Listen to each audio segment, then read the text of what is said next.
Umwaka w'ibihumbi bibiri na mirongo ibiri na gatanu mu nkundire mbanze ndabahe mwiriwe canke mwaramutse bivanye naho muherereye kuri mikro muri kumwe na Joaline Munezero. Obe Felix Irankunda nawe ni watuma mvuga mukanyumva.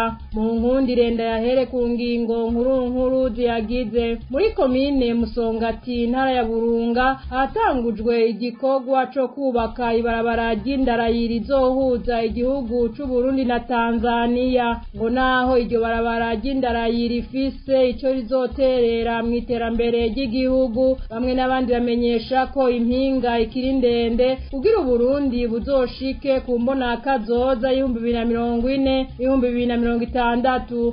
Urudandazwa rw'ibinyobwa vy'ishirahamwe Brarudi n'ikena ry'igitoro ruriko ruratuma abantu batari bake bapfungwa, bamwe n'abandi bakabona ko ivyo biterwa n'ubuzima bubi abarundi babayemwo.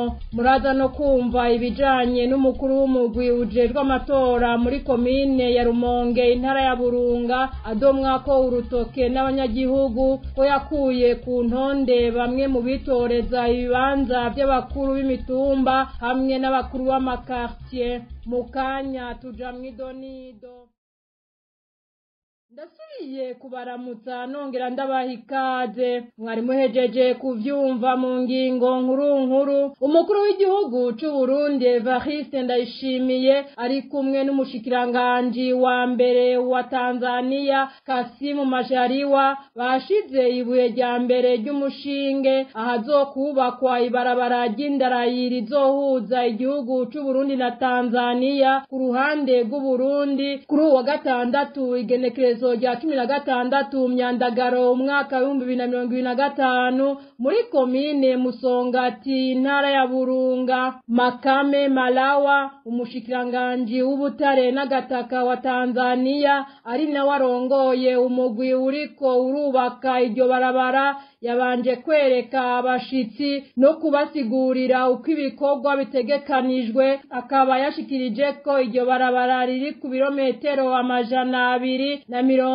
282 rizoba rifise ibituro 8, muri byo 5 bizoba biri mu gihugu ca Tanzania, 3 navyo ku ruhande rw'u Burundi. Iryo barabara rikazofasha kugabanura igiciro co kunguruza ibidandazwa gushika ku bice 70%. Uwo mushikiranganje yamenyesheje kandi ko ivyo bikorwa bizomara amezi 72, nukuvuga imyaka 6, harimwo 60 ahuye n'imyaka 5 yo kubaka na 12 yangana n'umwaka wisuzuma. Umushikiranganje wa mbere wa leta y'u Burundi Nestor Ntahontuye akaba yamenyesheje ko iryo barabara rizozana akarusho kanini ngo kuko rizofasha kunguruza abantu n'ibidandazwa. Yongeye amenyesha ko amabarabara y'u Burundi bahora bayacisha ko ibintu biremereye cane ngo ariko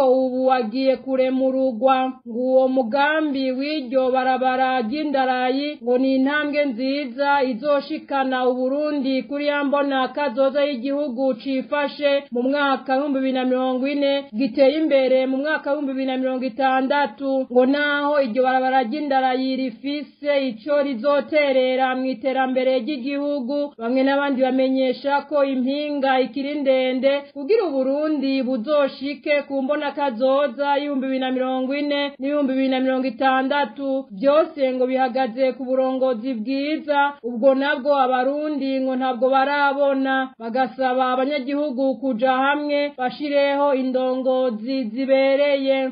Ukudatorera umuti ikibazo c'ikena ry'igitoro n'ibinyobwa vya Brarudi kuriko gutuma abanyagihugu benshi batabwa mu mvuto. Bamwe bagirizwa kudandaza igitoro mu buryo bwa magendu, abandi bakagirizwa kunyegeza canke kuduza ibiciro vy'ibinyobwa vya Brarudi. Abanyagihugu bakabona ko leta ikomoka mu mugambwe CNDD-FDD ariyo itazana igitoro gikwiye mu gihugu, yongere ifashe ifashe ihinguriro Brarudi rikore ibinyobwa bikwiye ariko ikagaruka igahana abanyagihugu ngo bagerageza kubaho bahangana n'ubuzima butoroshe leta yabashizemwo. Abo banyagihugu bakavuga ko atakindi gikenewe atari gusezerera intwaro yananiwe no gutorera inyishu ibibazo biba hanze. Inkuru tubaza Ninete Nancy Mutoni. General Jean Bosco Ndayikengurukiye yahoze arongoye CNDD-FDD abarizwa mu ibohero rikuru rya Mpimba kuva ku munsi wa kabiri w'iyindwi. Amakuru adushikira avuga ko yegerezwa urudandaza rwa magendo rw'ibitoro. Jean Bosco Ndayikengurukiye yahoze arongoye umuhari CNDD-FDD ku rugamba inyuma yo kwiyonkora kuri Leonard Nyangoma nawe nyene yahavuye akombogwa asubirirwa na Petero Nkurunziza. Mu 2003 General Ndayikengurukiye yaragarutse mu Burundi arongora umugambwe kaze FDD. Mu 2015 General Ndayikengurukiye yari yamirije ikiringo cya gatatu cya Nkurunziza hanyuma arahunga igihugu. Yasubiriye kugaruka mu Burundi mu mwaka wa 2021 ubu akaba atawe mu mvuto. Colonel mu gipolisi arakaza Moyizi batazira nyeganyega nawe nyene arafunzwe muri ino ndwi nyene yagirizwa kudandaza ibitoro mu nzira zitemewe n'amategeko. Abakozi biwe babiri nabo nyene barafunzwe kubw'iyo mvo nyene. Abo nabo ni Ndagijimana Paul avuka Ijene Ikabarore mu Kayanza mu ntara ya Butanyerera na Asman Tuyihimbaze avuka ku Muyange Inyanza mu ntara ya Burunga. Abo bakozi babiri bafatanwe igitoro cha Colonel arakaza batazira nyeganyega kingana n'amaritiro 440 bageze ahitwa ku Mutambara mu gisagara cya Rumonge ku munsi wa gatatu w'inondwi igenekerezo rya 13 Myandagaro 2025. Ni mu gihe uwo munsi nyene imbere yabo hari hafashwe Colonel arakaza Moyizi afise amaritiro 60 y'igitoro ageze mu Kigwena muri komine ya Rumonge. Ivyo bitoro byose bikaba byari bikuwe ku rugo rwa Colonel mu gipolisi arakaza Moyizi batazira nyeganyega ruri ku Muyange Inyanzarake. Bukeye bwaho abo bakozi banyeganyega baciye bacirirwa ikibiriraho urubanza na sentare ya Rumonge. Umwe wese yaciriwe gufungwa umwaka wose no kuriha dabu ry'amafaranga y'amarundi 500. Hari n'abandi batari bake bafunzwe bagirizwa urudandazwa rw'igitoro mu nzira zibujijwe n'amategeko. Iruhande yabo umugabo Nikura Gabriel wo ku mutumba Mutobo komine Mukike intara ya Bujumbura yafatanwe hirya y'ejo igenekezo rya 14 Myandagaro 2025 ibinyobwa vya Brarudi n'abapolisi bakorera muri komisariya ya Mukike ajanwa gufungwa. Ngo munyagihugu asanzwe aranguza ibinyobwa vya Brarudi. Amakuru afi Mukike ashikiriza ko uwo mudandaza yari yaronse amakazi 100 ya Primus, 60 ya Amstel ndende, 70 ya Amstel ngufi yo kuranguza. Ariko amaze kubihereza abanyagihugu barangura ngo hari abatanezerejwe n'ukuntu bariko barabihabwa, kuko bamwe muri bo bashaka ibinyobwa byinshi haca havamwo abamudendereza mu gipolisi ko yanse gutanga ivyo binyobwa. Abapolisi baca bashika aho acururiza baramufata bitwaje umutahe. Yabanje gufungirwa mu gasho ka komisariya ya Mukike, mu nyuma acamanukanwa mu gasho ka parke ya Kabezi. Ivyo binyobwa by'uwo mudandaza polisi bakaba bitwaye imayuyu ku mapikipiki. Abanyagihugu bobo bavuga ko Nikura Gabriel afunzwe ku kadenderezo kabigira abakomeye mu mugambwe CNDD-FDD imukike. bashaka kwikwegera ko ibinyobwa ngo abandi banyagihugu ntibaronke. Hari n'abandi banyagihugu bafunzwe bazira ibinyobwa vya Brarudi. Abanyagihugu babona ko leta ikomoka umugambwe CNDD-FDD ariyo itazana igitoro gikwiye mu gihugu, yongere ifashe ihinguriro Brarudi rikore ibinyobwa bikwiye, ariko ikagaruka igahana abanyagihugu ngo bagerageza kubaho bahangana n'ubuzima butoroshe leta iba yabashizemwo. Abo banyagihugu bakavuga ko atakindi gikenewe atari gusezerera intwaro yananiwe no gutorera inyishu ibibazo bibahanze.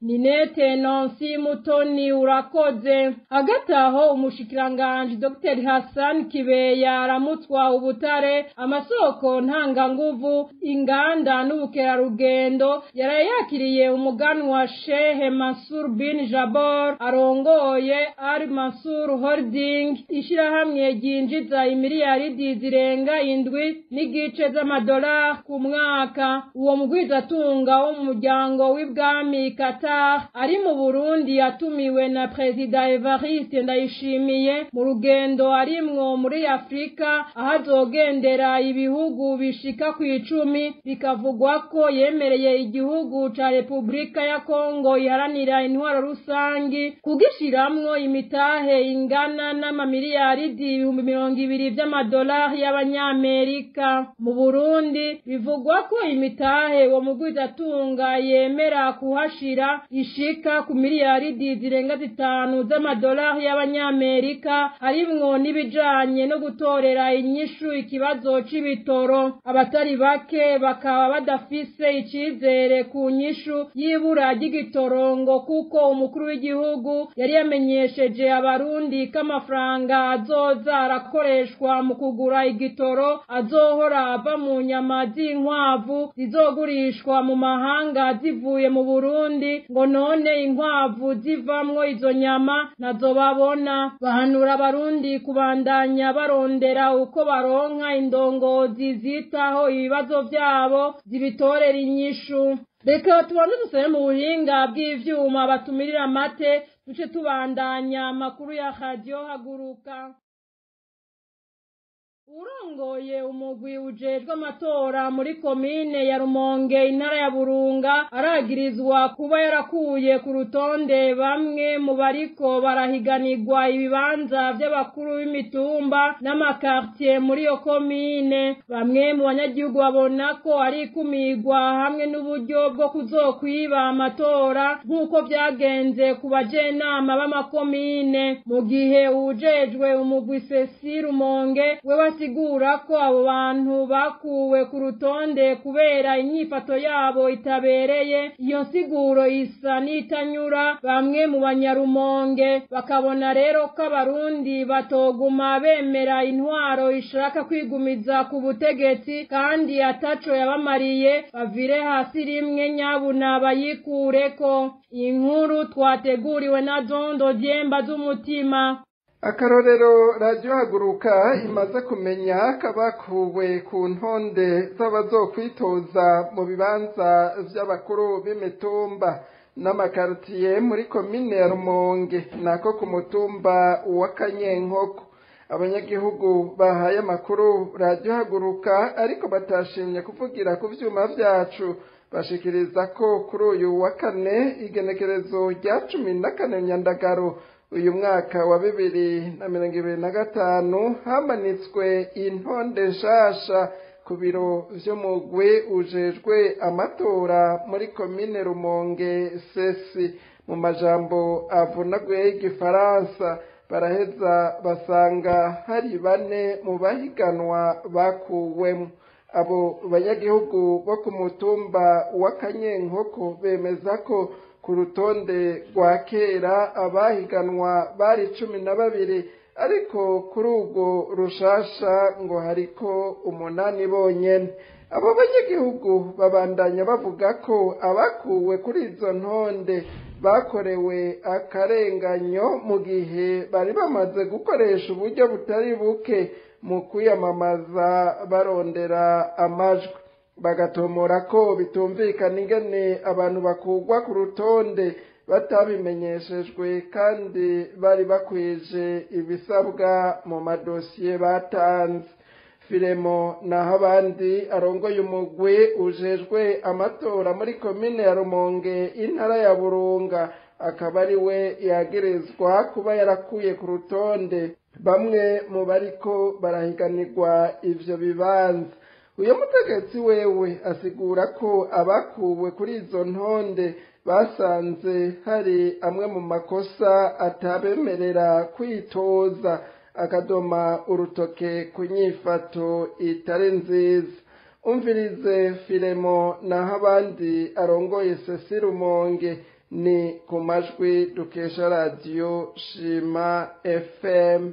Harimwo amaka abo usanga ari abakozi ba leta, abandi nabo ugasanga baherutse gupfurwa manda ugasanga ntibayihereje kubera amakosa. Uracagaruka ubwo nyene kongera kwitoza amakosa atandukanye. Amaka y'abantu yariko yavugwa na bagenzi babo ati uyu muntu mu kibano ntiyigenza neza, araharitse, umugore wa mbere ari hariya, wa kabiri araha. Hariho abo usanga aho bitoza bahafitiye umugore agira kabiri, uwundi bamusize hariya. Iyo umuntu bibonekanye yuko yinyegeje muri ibi na biriya, yuko bitari bikwiye, urazi yuko naho aba yagitoje bamukura mu mabanga. Ivyo rero birasanzwe cyane kuko n'uwitoje ariko arakora, urazi ko bamuhagarika nkeswe uwubakiriko ariyamamaza. Mu gihe ubujejwe umugwi Cecile Rumonge asigura ko abo bantu bakuwe ku rutonde kubera inyifato yabo itabereye. Iyo nsiguro isa n'itanyura bamwe mu banyarumonge.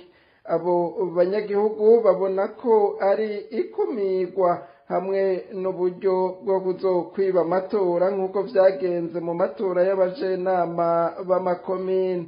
Abarundi rero ngo ntiboguma bemera intwaro ishaka kwigumiza ku butegetsi kandi ataco yabamariye. Bavire hasi rimwe nyabuna bayikureko. Dondo Diemba z'umutima nawe urakenuye. Uzoje gutera akajagari kw'ivomo kugira aca imbere abandi azobihanirwa. Mu gihe hamaze iminsi havugwa imishwano mu myonga ku bari kurondera amazi, iki gihe amazi ya Regideso atariko araza neza mu mihana. Umwe mu barongoye quartier Shatanya yazindutse kuri wa 13 Myandagaro umwaka wa 2025 gutondeka abantu ingene bavoma mu mwonga uhuza iyo quartier na quartier Mushasha muri komine Gitega intara ya Gitega umugwa mukuru wa politike. Asaba abavoma gukurikiza urutonde rw'ingene bashitse. Asmani Ndayishimiye amenyesha ko uzofatwa ariko aratera akajagari azobihanirwa. Muri Regideso Igitega bamenyesha ko ubukene bw'amazi butumwa n'ibikorwa biriko birakogwa nk'uko byatangajwe n'iryo shirahamwe. Mu gihe vyorangira itangwa ry'amazi ngo rizoca risubira gukogwa nk'uko vyahora, icizere kikaba ari gike muri bamwe mu banyagihugu bo ku mugwa mukuru wa politike Igitega ngo kuko ikena ry'amazi rimaze igihe kirekire. Inyishu y'abarongoye ishirahamwe Regideso ngikama ari yo kubaremesha ariko bakarindira ko amazi yaboneka neza bagahebura, ngo baramaze kurambirwa n'indongozi zirangwa no kubesha. Ni hano duciye dusozerera amakuru mwari mwateguriwe kuri no 16 Myandagaro umwaka wa 2025. Mwebwe mwariko murayakurikira ndabashimiye. Bakoze kandi na bagenzanje bayegeranije hamwe rero na Robert Felix Rankunda yari mu buhinga bw'ivyuma. Arine Munezero nari kuri micro. Ndabaseze ndabifuriza amahoro y'Imana naho ubutaha.